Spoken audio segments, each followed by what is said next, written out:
नमस्कार, स्वागत है आप सभी का ध्येय टीवी के डेली एमसीक्यूज प्रोग्राम में। मेरा नाम है केसरी पांडे। तो बिना देर के हुए शुरुआत करते हैं आज के एमसीक्यूज का और लेते हैं पहला प्रश्न। हाल ही में दिवंगत हुए व्यक्तित्व वाल्टर कनिंघम के संदर्भ में निम्नलिखित में कौन सा अथवा कौन से कथन सत्य हैं? पहला, वे नासा के अपोलो कार्यक्रम के पहले सफल मानवयुक्त अंतरिक्ष अभियान के चालक दल में शामिल थे। दूसरा, वे अंतरिक्ष से टेलीविजन पर आने वाले पहले नासा अंतरिक्ष यात्री थे। आपके विकल्प हैं ए केवल एक, बी केवल दो, सी एक और दो दोनों, अथवा डी न तो एक न ही दो।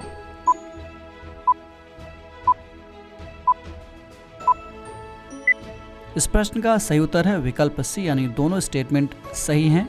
चलिए व्याख्या देख लेते हैं। अमेरिकी अंतरिक्ष एजेंसी नासा के द्वारा 1968 में भेजे गए अपोलो 7 मिशन के चालक दल के सदस्य वाल्टर कनिंघम का 90 वर्ष की आयु में हाल ही में निधन हो गया। अपोलो 7 मिशन के जरिए ही अंतरिक्ष यात्रियों का आगे चलकर चंद्रमा की सतह पर उतरना संभव हो सका था। 11 दिनों की इस मिशन का टेलीविजन पर सीधा प्रसारण किया गया था।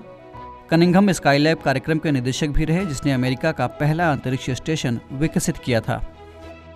बढ़ते हैं दूसरे प्रश्न की ओर। हाल ही में मनाया गया पर्पल फेस्ट किससे संबंधित है?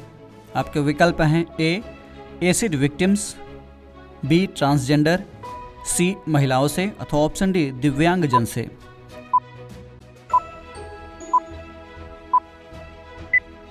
इस प्रश्न का सही उत्तर है विकल्प डी, यानी ये दिव्यांगजनों से संबंधित है। इसकी व्याख्या देख लेते हैं।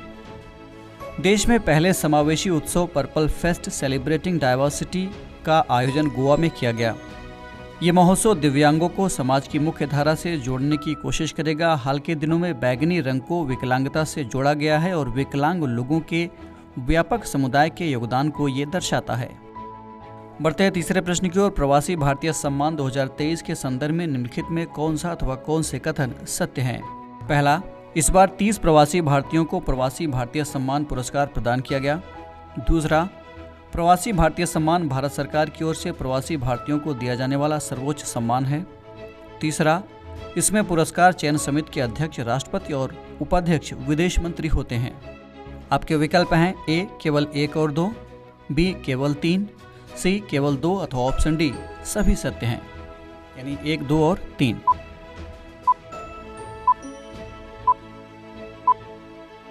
इस प्रश्न का सही उत्तर है विकल्प ए, यानी केवल पहला और दूसरा स्टेटमेंट सही है, तीसरा गलत है। व्याख्या देख लेते हैं।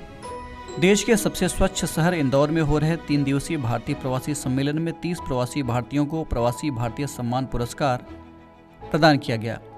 ये सभी ऐसे प्रवासी भारतीय हैं जिन्होंने भारत और विदेश के लिए उत्कृष्ट कार्य किए हैं। बता दें कि प्रवासी भारतीय सम्मान पुरस्कार भारत सरकार की ओर से प्रवासी भारतीयों को दिया जाने वाला सर्वोच्च सम्मान होता है। इसके लिए नामों का चयन जो ज्यूरी सह पुरस्कार समिति करती है, उसके अध्यक्ष उपराष्ट्रपति और उपाध्यक्ष विदेश मंत्री होते हैं। बढ़ते हैं चौथे प्रश्न की ओर। विश्व हिंदी दिवस कब मनाया जाता है? आपके विकल्प हैं ए 9 जनवरी, बी 4 जनवरी, सी 11 जनवरी, था ऑप्शन डी 10 जनवरी।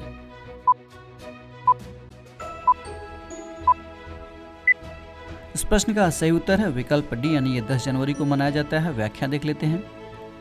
आज विश्व हिंदी दिवस मनाया जा रहा है। विदेशों में हिंदी भाषा के प्रयोग को बढ़ावा देने के उद्देश्य से हर साल यह दिवस मनाया जाता है।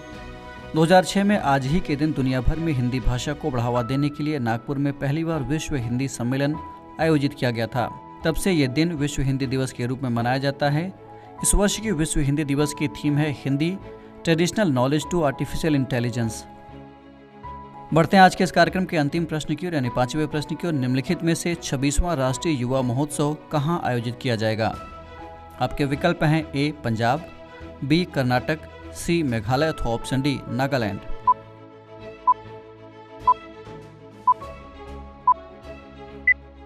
इस प्रश्न का सही उत्तर है विकल्प बी, यानी ये कर्नाटक में आयोजित किया जाएगा। व्याख्या देख लेते हैं। 26वां राष्ट्रीय युवा महोत्सव 12 जनवरी से 16 जनवरी 2023 तक कर्नाटक के हुबली और धारवाड़ में आयोजित किया जाएगा। इस साल के युवा महोत्सव का विषय विकसित युवा विकसित भारत है। इस कार्यक्रम में देश भर से 7,500 से अधिक प्रतिनिधियों के भाग लेने की उम्मीद है। कलारीपयट्टू, थांगता, गतका, मल्लखंब और योगासन जैसे पारंपरिक खेल और क्रियाएं महोत्सव का हिस्सा रहेंगी। तो ये था आज का डेली एमसीक्यूज कार्यक्रम। कमेंट करके हमें ज़रूर बताइएगा कि आपके 5 में से कितने प्रश्न सही हुए। अगर आपको ये कार्यक्रम अच्छा लगा तो DIIS के इस चैनल को लाइक, सब्सक्राइब अथवा शेयर करना ना भूलें। साथ ही बेल आइकन भी प्रेस करें ताकि आपको हमारे आने वाले सभी प्रोग्राम्स का नोटिफिकेशन मिलता रहे। हम फिर मिलेंगे एक नए कार्यक्रम के साथ। तब तक के लिए पढ़ते रहिए और बढ़ते रहिए। नमस्कार।